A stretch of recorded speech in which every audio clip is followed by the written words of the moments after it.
There are quite a lot of terms which have a slightly different meaning to what you might expect. And one of them, I think, is politically correct, because usually it's quite good to be correct, isn't it? We want to be correct. But politically correct? Yeah, look, this became quite a demonised term in the 70s.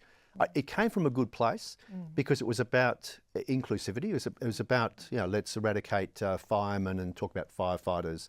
Let's talk about, let's not say people who are short, but altitudinally challenged.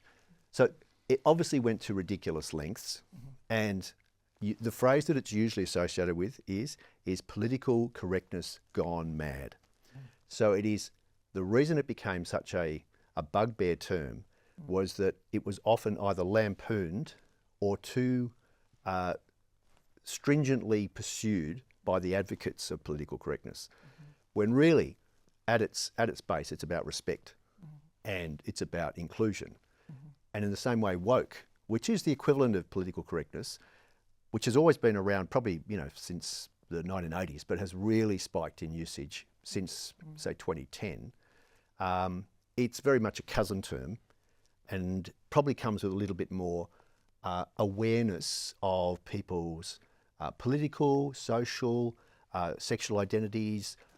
To be woke is to be aware of differences, plural, as much as your position of privilege or of discrimination, and to try and avoid both.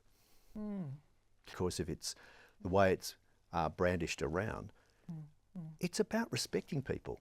It's about including people. It's about just checking yourself and what you're saying.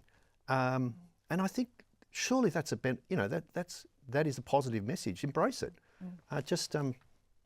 Drives me mad when people just see it as a challenge to their own sense of identity, and I find that quite bewildering. Where does the word actually come from? Well, it's actually African American slang for being awake. So it's playing with the past participle of awake, and it's about you having your eyes open to what's in front of you, reading the room with your open eyes.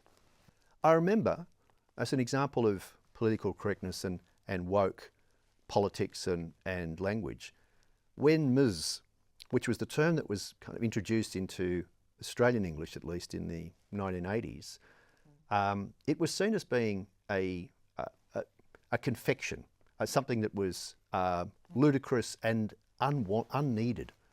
Whereas actually, why should someone have to why should a female have to declare their marital status? That is an absolute archaic notion.